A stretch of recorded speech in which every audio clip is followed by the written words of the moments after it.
का हाल बा? ठीक बानू सब? और ये मैं समझता हूं कि ठीक तो नहीं। जब तक बिहार में एनडीए की सरकार रहेगी तब तक ठीक कैसे रहेगा मुझे बताओ।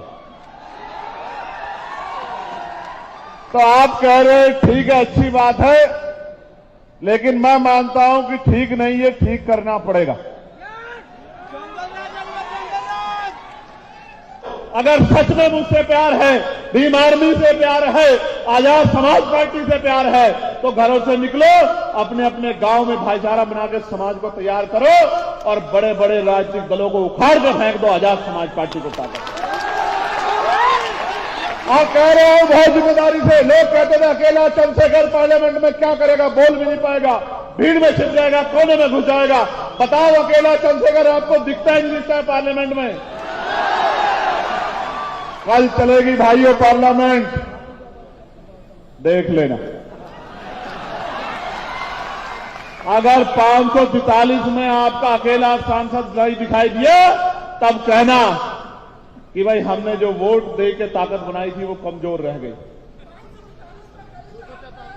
इसलिए आपसे कह रहा हूं कि 543 में एक बनाया, यहां 243 है। मेहनत करके अपने इतने लोग जिता लो कि असेंबली में आपकी लड़ाई लड़ सके। और लड़ाई कैसे लड़ी जाती है ये तो मैं इनको सिखा ही रहा हूं पार्लियामेंट में, लेकिन असेंबली में पूरे बिहार को सिखाएंगे कि लड़ाई कैसे लड़ी जाए। आप ये सोचो, जो जेल से नहीं डरते, जो मुकदमों से नहीं डरते, जो लाठी से नहीं डरते, जो गोली से नहीं डरते, उनसे ज्यादा आपकी लड़ाई लड़ने का जज्बा किसके अंदर हो सकता है? सोचो। जहां एक तरफ लोग सीबीआई से डर जाते हैं, ईडी से डर जाते हैं, इनकम टैक्स से डर जाते हैं, आप बताओ एफआईआर के जरिए क्या आपके वोट के अधिकार को यहां छीना जा रहा है, नहीं छीना जा रहा है? बताओ, छीना जा रहा है, छीना जा रहा है? आपको रक्षा करनी पड़ेगी अपने वोट की, आपको अपनी वोट की रक्षा करनी पड़ेगी। एक एक आदमी को जागरूक करना पड़ेगा। वोट हमारा हथियार है। बाबा साहब ने हमें वोट हथियार के तौर पे दिए। इस हथियार का प्रयोग कैसे करना है ये हमें पता होना चाहिए। हम पे अगर सबसे मजबूत हथियार कोई है तो वो क्या है? वोट। इस लोकतंत्र में अगर अमीर हमारे घर तक आता है, अमीर कैसे आता है? बड़ी सी गाड़ी से चल के और फिर हमारी छोटी सी गली में उतर के हमारे टूटे से मकान में, झोपड़े में आता है। क्यों आता है? क्योंकि हमारे पास वोट, जितनी वोट हमारे पास दे रही। ये बाबा साहब अम्बेडकर को धन्यवाद करो सब लोग कि अगर बाबा साहब अम्बेडकर वोट का अधिकार नहीं दिलाते तो ये जो अपने आप को पैसे वाले समझते हैं ये आपकी बस्तियों में घुसने नहीं आते मेरे भाइयों। आज अगर ये आते हैं, किसी को चाची कहते हैं, किसी को ताई कहते हैं, किसी को बुआ कहते हैं, किसी को बहन कहते हैं, आपके पैरों के हाथ लगाते हैं, आपके बीच में बैठ के खाना खाते हैं, कीचड़ में घूमते हैं, इस वोट की वजह से कि ये वोट आपसे ले ली जाए। आप ये सोचो, आप इतने लंबे समय से इनको वोट देते हैं, आपका क्या बना? तो जब तक आपका कुछ नहीं बनेगा फिर करोगे क्या मेरे प्यारों? बताओ इस बार कुछ बनाओगे नहीं बनाओगे? पक्का बताओ, बनाओगे नहीं बनाओगे? और बिहार वालों एक बात और हमसे सीख लो, बिहार में आप अपनी मेहनत से बना लोगे, हम लोग भी आपके साथ आके मदद करेंगे, लेकिन उत्तर प्रदेश में इस बार हम लोग काया पलट के रख देंगे। मेरी बात को आप याद। और उत्तर प्रदेश की गूंज आप तक आ रही है नहीं आ रही है?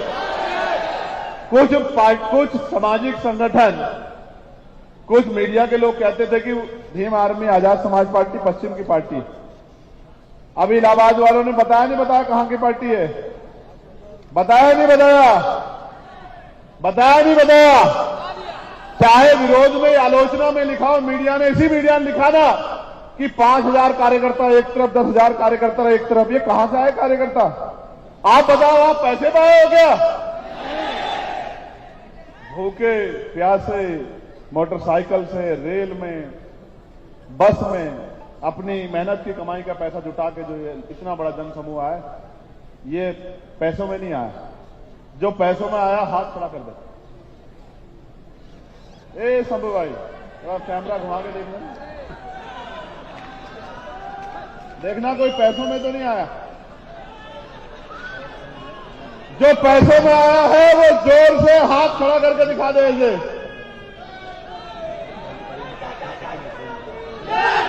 और जो अपने संगठन को ताकत देने, अपनी ताकत दिखाने आया, जरा एक बार जय भीम का नारा लगा दो।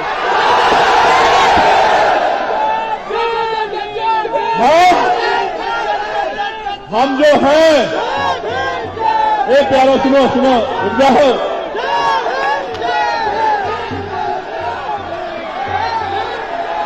हम जो हैं वो इनकी वजह से। शांत हो जाओ, शांत हो जाओ। ये भी प्रदर्शन करना है, बताना है कि हम अनुशासित कितने हैं। बैठ जाओ अपनी जगहों पर सबका। इस पूरे पंडाल में हमारा व्यक्ति भी खड़ा होना चाहिए अगले 1 मिनट के अंदर, चाहे कोई जगह मिले बैठ जाओ, जमीन पे, कुर्सी पे, कहीं स्टैंड में जहां मिल जाए। ये भी बता दो, ये भी पता लगना चाहिए, जो लोग कहते हैं कि अनुशासित नहीं है, उनको पता होना चाहिए कि ऐसा अनुशासन भी किसी के अंदर नहीं है जैसा भीम आर्मी के अंदर। एक भी नौजवान कोई खड़ा मारे, बैठ जाओ। कपड़ों की परवाह मत करो, मैं जानता हूं मेरे प्यारो, कपड़े वपड़े कोई अहमियत नहीं रखते आपके लिए। मीडिया के लोग रहे, पुलिस के लोग रहे, मंच पे भी जो है वो भी बैठ जाओ। सभी के लिए ऑर्डर, जो मंच का है वो भी, जो जमीन का है वो भी। ना मंच वाला खड़ा रहे, ना सामने वाला खड़ा रहे।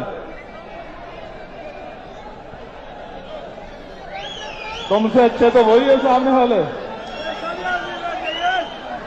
कोई खड़ा तो नहीं है, देखना। शांत हो जाओ। तो हम ये कह रहे थे आपसे कि हम जो है वो इनकी वजह से है साहब। अगर बड़े बड़े राजनीतिक दल के लोग हमें पूछते हैं, बड़े बड़े अधिकारी कर्मचारी हमें पूछते हैं, तो इनकी वजह से पूछते हैं। लोकतंत्र में ये हमारे साथ। आपसे कह रहा हूं, अगले 5 मिनट आपसे बात करूंगा बिहार के भाइयों, बिहार की बहनों, माओ, नौजवान साथियों। झंडा उठाते हो बहुत अच्छी बात, नारा लगाते हो उससे भी अच्छी बात है, आंदोलन करते हो उससे भी अच्छी बात है, लेकिन सबसे अच्छी बात यह है कि आने वाले 2 महीने में वो करके दिखाओ जो बड़े बड़े राजनीतिक दल करने की हिम्मत नहीं जुटा पाते। घर से निकलो और अगर 8 घंटे पेट को पालने के लिए लगाते हो तो 2 घंटे अपनी अपनी बस्तियों को, अपने अपने बूथ को, अपने अपने क्षेत्र को तैयार करने में लगाओ। आपने सबको